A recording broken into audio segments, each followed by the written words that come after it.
I still can't believe it happened, even now, months later. It's the kind of story that makes you question everything you thought you knew about family, loyalty, and business. I mean, can you imagine working your entire life, dedicating every waking hour to building something, only for it to be snatched away by someone who barely understands the foundations? And not just anyone, but your own flesh and blood, your younger brother, who, fresh out of college, waltzes in and with a smug grin, tells you your services are no longer required. Paying a useless person will only bankrupt the company, he said in a board meeting I had scheduled, a meeting I called to discuss our Q3 projections, not my termination. He looked me dead in the eyes and added, "Clear out your office by tomorrow." I simply nodded, calmly. Was I wrong for not fighting back then? For letting him believe he had truly won? Tell me honestly, would you have swallowed that humiliation in silence, knowing what you knew, knowing what was coming?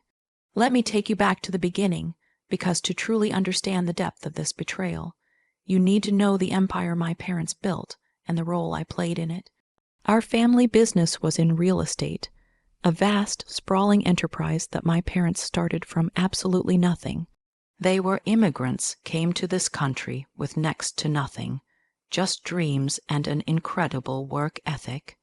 They started small, flipping houses, then buying rental properties, and eventually developing entire commercial complexes. My older sister, Clara, and I grew up with the business as a constant backdrop to our lives. Dinner table conversations revolved around interest rates, zoning laws, and tenant disputes. We loved it, we absorbed it, it was in our blood. Clara, being the eldest, naturally took on more responsibility early on, and when I graduated from university with a degree in business administration, I dove headfirst into the company. Clara focused on the residential side, nurturing the rental portfolio and expanding into new markets. I, on the other hand, was drawn to the development side, the big, risky, high-reward projects. I loved the challenge of taking an empty plot of land and transforming it into something functional, beautiful, and profitable.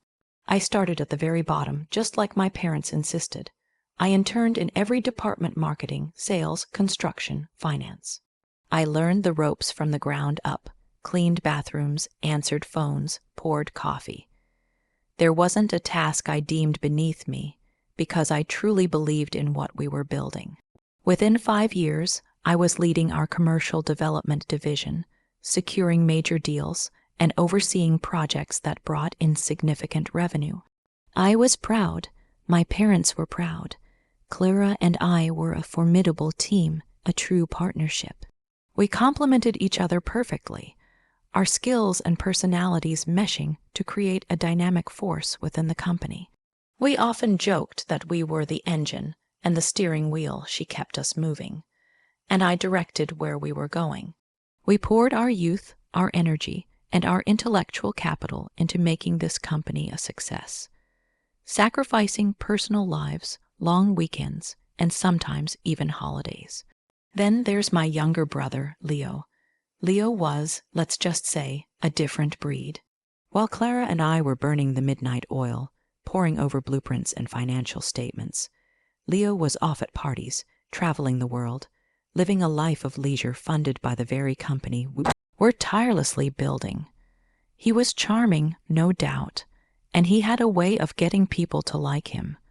But he had absolutely no interest in the nitty-gritty of the real estate business. He preferred the flash, the prestige, the lifestyle, without any of the actual work. Our parents, bless their hearts, adored him. He was their youngest, their special one, and they often indulged his whims. They always hoped he would eventually settle down and join the family business, but he seemed content to drift. He went to a good university, majored in something vague and artistic. I forget the exact title, something about media studies, but he never really applied himself. He barely graduated, scraping by with grades that wouldn't have gotten him into a community college if he didn't have the family name to back him up. Clara and I often talked about it, concerned about his future and how he fit into the succession plan for the company. We were the ones doing the heavy lifting, making the difficult decisions, taking the risks. It only seemed logical that one of us or both of us would eventually take over when our parents decided to retire. Our parents had hinted at it, dropping subtle remarks about the future of the company resting on your shoulders, dears. We took it to heart. We were the dependable ones, the competent ones, the ones who had earned the right. We deserved it. So imagine our shock, Clara's and mine, when my parents, out of the blue, announced that Leo, yes, Leo, our younger brother who had just barely graduated from college, was being appointed CEO. Not co-CEO with one of us, not a probationary period in a lower management role, but outright CEO, the head honcho. The man in charge. Clara and I were floored.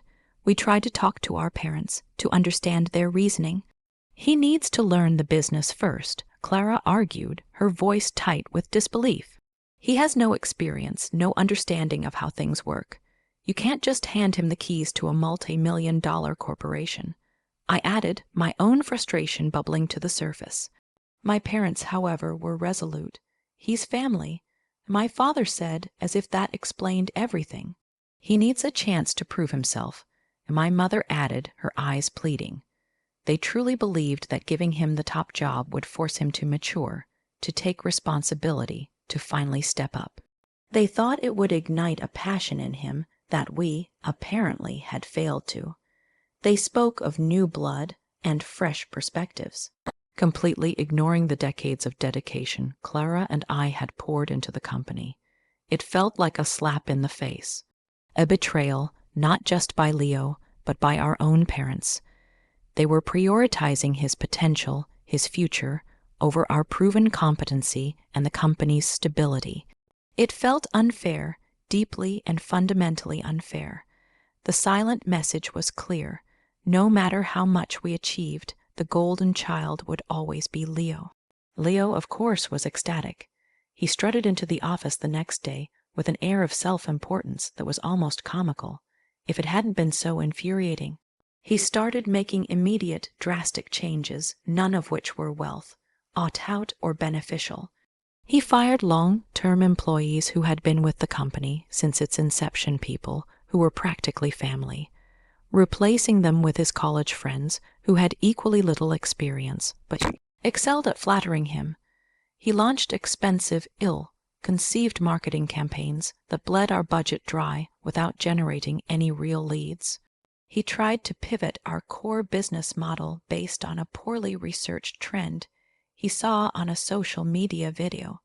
He even tried to sell off one of our most profitable commercial buildings to fund a ludicrous virtual reality real estate platform, something he thought was futuristic, but was actually just a poorly designed video game concept. He saw the company not as a legacy or a responsibility, but as his own personal playground and ATM. Clara and I tried to intervene, to guide him, to explain the basics of real estate economics, the dangers of illiquidity, and the importance of established relationships, but he wouldn't listen. He saw our advice as undermining his authority. You too are stuck in the past.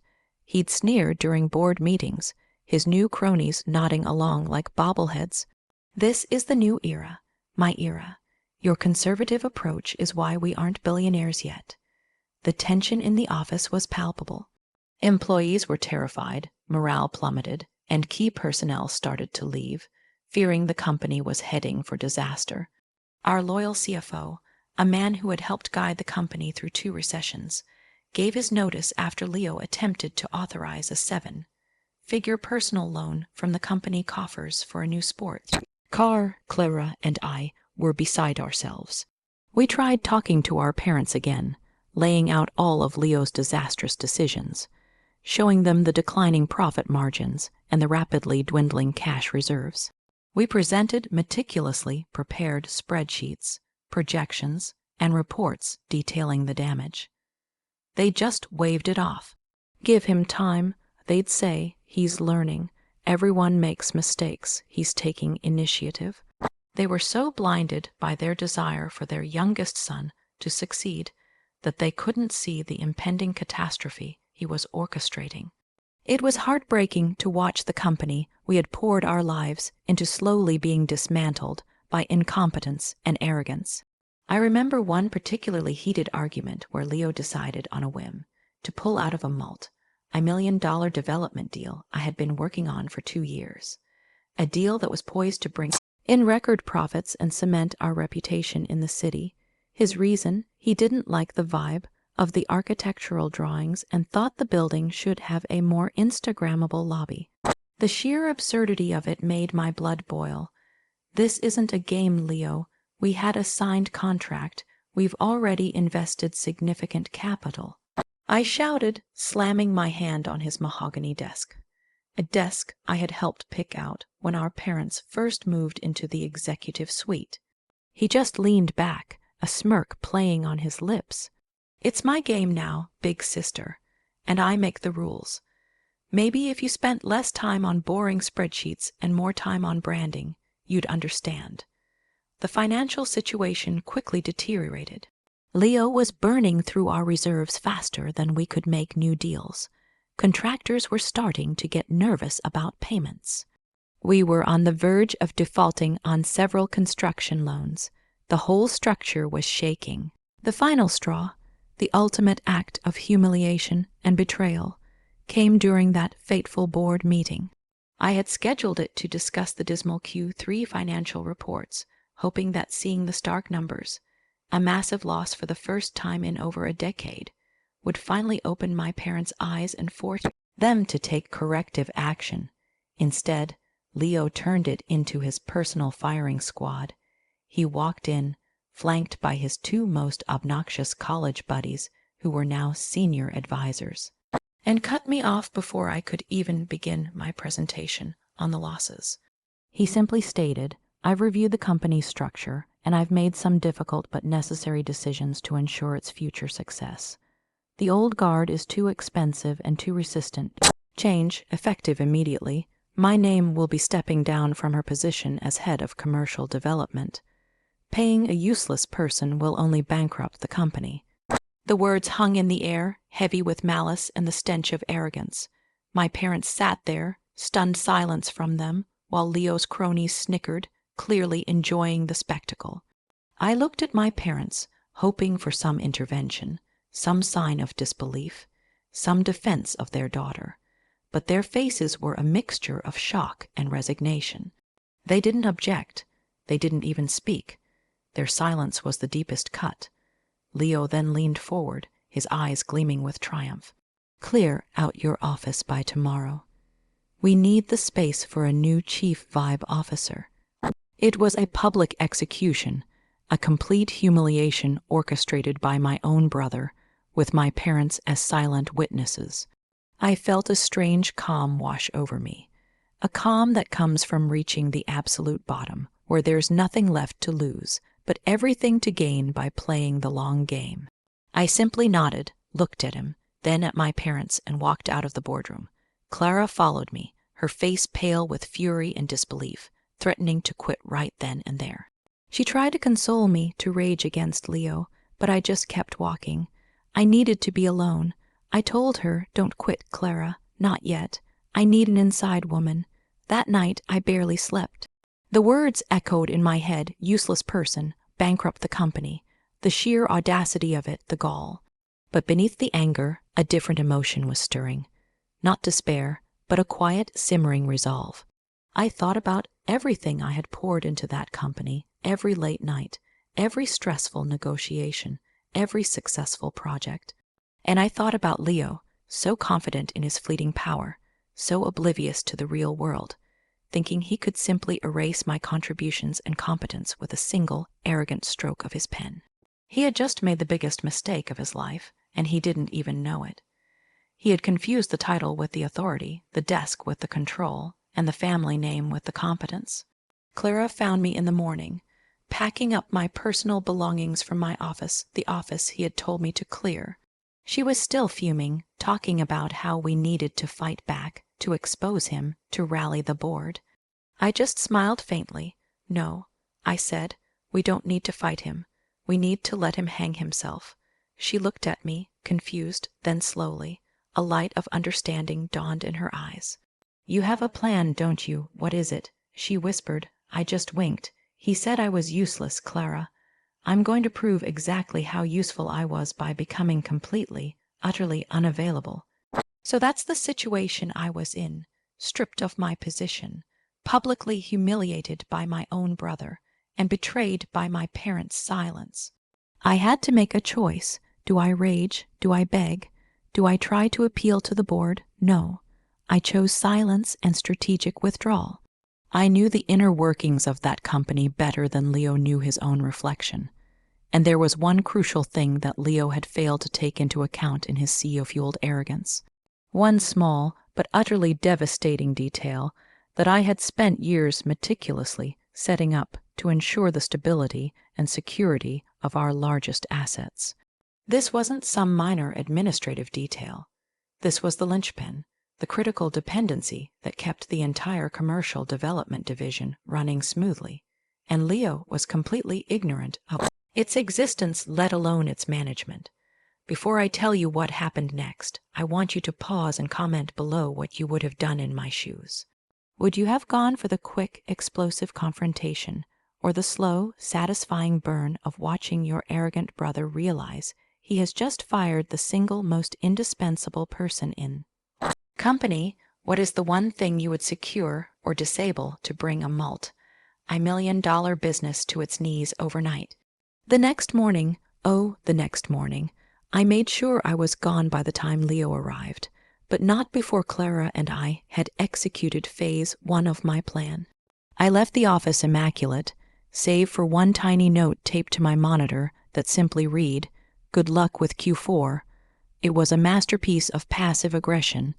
Leo, I later heard from Clara, strutted in, admired the empty space, and immediately had one of his advisors move their collection of designer sneakers into the corner. He was basking in his victory, but the bliss was short-lived. Around 9:30 a.m., Clara texted me 4 words, "The calls have started." I smiled. I knew they would. The crucial detail Leo had overlooked was the master key system for our entire portfolio of commercial properties, specifically the data centers and the major retail centers I oversaw.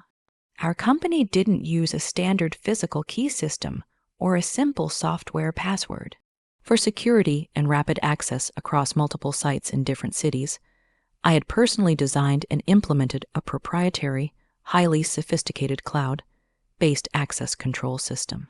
This system governed all HVAC schedules, server room access, critical utility shut-offs, and external security parameters for every single commercial building we owned. It was complex, encrypted, and its maintenance required specialized server access and unique daily rolling encryption keys. And who was the only person in the entire company who had the administrative rights and knowledge to generate those keys and manage the primary decryption server? That's right, me. When Leo had fired all my key people and replaced them with his cronies, he hadn't realized he was severing the entire connection to the system's operational expertise. He didn't even know the system existed by its proper name. He just assumed the lights turned on automatically. Phase 1, when I cleared out my office, I didn't just pack my personal items. I initiated a series of cascading administrative security changes. I revoked all secondary and tertiary access codes across the entire system. I disabled the automated daily key generation protocol. I also quietly changed the administrative password to the primary server that housed the decryption keys. This server was physically located in a nondescript, highly secure basement location, a location only I and the now fired CFO knew about. I didn't destroy anything. I simply made the system completely inaccessible to anyone without my specific login credentials, which, thanks to a secure multi-factor authentication protocol I also controlled, could not be brute, forced or reset by any internal IT person who wasn't me. By 9:30 a.m., the tenants in the largest data center complex were starting to panic. Why, the pre-programmed cooling schedule had expired at 9:00 a.m., and the system, lacking a new daily key, had defaulted to the highest security setting. No unscheduled changes allowed. This meant the temperature in the server rooms was steadily climbing. Simultaneously, the janitorial and security services for 3 major retail centers were locked out because their access codes had been revoked, and new ones could not be generated. Calls flooded the front desk, then Clara's office, and then, finally, Leo's new, plush CEO office. Clara kept me updated via text, and her reports were glorious. Leo was initially dismissive. It's probably a power outage, he told his frantic assistant. Then the calls escalated from worried tenants to furious corporate lawyers representing one of our largest tech clients, whose servers were now cooking due to the lack of a /C. Clara said Leo was screaming into the phone, promising to fix it in 5 minutes, but had no idea what to fix. He ordered his new Chief Vibe Officer and his senior advisor of Synergy to go down to the data center and reboot the main switch. Of course, they couldn't even get past the main security door, which I had programmed to require the revoked executive keycard. The panic was reaching a crescendo. A multi-million-dollar liability crisis was brewing over a system Leo didn't know how to operate. By noon, the damage was measurable and compounding rapidly. One data center client threatened a massive lawsuit, and 2 large retail chains were demanding rent abatements because they couldn't open their stores due to security and HVAC issues. Leo was reduced to a sweating, desperate mess. He called our father, who had been enjoying his retirement golf game. Father arrived, pale and confused, and tried to reason with the IT staff, who could only shrug and say, "The access control system seems to be running on an isolated, highly secure network managed by the previous head of commercial development. We can't even locate the decryption server, sir." That's when Leo's panic turned to pure, unadulterated fury. He finally realized his mistake. He called me. I let it ring twice, 3 times, 4 times, then answered on the 5th. His voice was raw, frantic, completely stripped of its smug arrogance. "Where are you? What did you do? You need to fix this right now," he shrieked.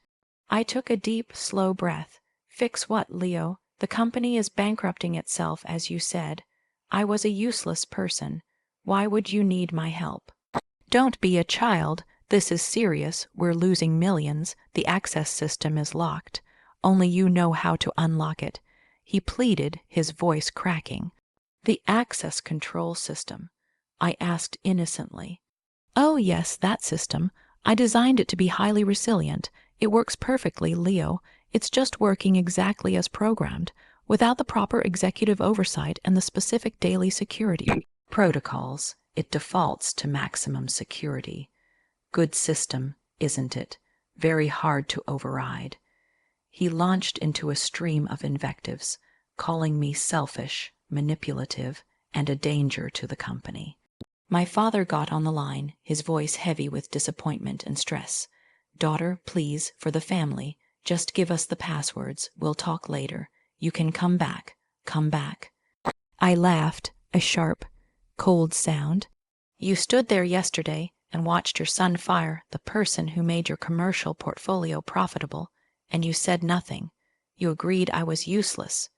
You agreed I should clear out my office by tomorrow. Well, I did. And now the company is experiencing what happens when the useless person walks away with all the keys to the kingdom." The conversation lasted another agonizing 10 minutes, with Leo eventually resorting to begging and my father trying to negotiate. I refused to give them the credentials. Not for the family, not for the company, not for any amount of money. I told them I would only speak to my mother, Clara, and their corporate lawyer, and only in a neutral location outside the company. I was done dealing with Leo's histrionics. An hour later, I was sitting in a lawyer's office with my mother, Clara, and the company's general counsel.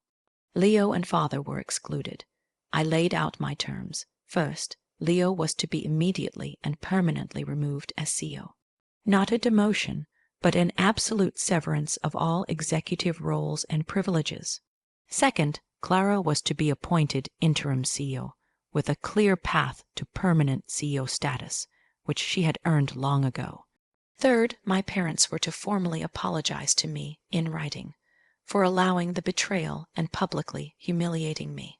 Fourth, I demanded an immediate purchase of my shares in the company at a pre-agreed valuation based on the value before Leo's destructive tenure, plus a substantial severance package that reflected my years of undercompensated, high-level work. Finally, and most importantly for my leverage, I would not provide the administrative credentials to the master key system until all documents were signed and notarized, and the funds for my shares and severance were verified in an escrow account. I had them over a barrel. The company was losing millions by the minute, and they were staring down the barrel of a multi-million-dollar client lawsuit due to the failing A/C in the data center. They had no choice. My mother, tears in her eyes, finally looked at me and said, "We were so foolish. We thought we were helping him mature." She signed the documents first. The general counsel, seeing the immediate and existential threat to the corporation, advised the quick acceptance of my terms. The necessary transfers and legal notifications were initiated immediately. Within 3 hours of my dramatic exit from the boardroom the day before, Leo was out, Clara was in, and I was financially secure and vindicated. The aftermath was exactly what I had hoped for. The moment the funds were confirmed in escrow, I handed over a complex single-use timed decryption key to the general counsel, who immediately gave it to Clara. Clara and the remaining loyal IT staff managed to stabilize the system and prevent total meltdown. Leo was furious, but completely powerless. He had no job, no real income, and his friends quickly abandoned the sinking ship, leaving him alone to deal with his parents' monumental disappointment. They finally saw him for the entitled, incompetent liability he was. He had bankrupted his chances, not the company. He tried to sue, claiming corporate extortion, but my lawyers had meticulously drafted my initial employment contract years ago, giving me significant intellectual property rights over the systems I created, and the general counsel had the signed, notarized agreements. His case was dismissed before it ever gained traction. My parents, chastened and humbled, issued their formal apology, which was oddly satisfying to receive. They also placed Clara in complete control and stepped back entirely from operational decisions, realizing the extent of their error. I took my money, a significant sum, and started my own boutique commercial development firm. I didn't need the family name anymore. My reputation in the industry was rock solid. Clara and I maintain a good relationship. She calls me often for advice, and we sometimes collaborate on non-competitive deals. The family dynamic is permanently fractured, particularly with Leo, who still harbors an insane resentment. But the peace of mind that comes from knowing I stood up for myself and ensured my competence was finally and justly valued is worth more than any family reunion. I didn't bankrupt the company, but I certainly bankrupted Leo's entitlement, and the next morning, as I watched the chaos unfold from the safety of my own apartment, I realized that standing up for yourself, even when you're completely alone, is the most powerful move you can ever make. And that is the whole dramatic, humiliating, and ultimately victorious story of how I was fired as a useless person, only to bring the entire empire to a standstill the very next morning. It wasn't about revenge in the end. It was about proving my worth and demanding the respect I had earned 1,000 times over. I got both. Like this video if you were on my side and think Leo got exactly what he deserved. Subscribe for more stories about corporate justice and family drama like this, and share your final thoughts on this whole mess in the comments section below. Do you think I was too harsh on my parents? Should I have given them the key sooner? Let me know. I'll see you all in the next story.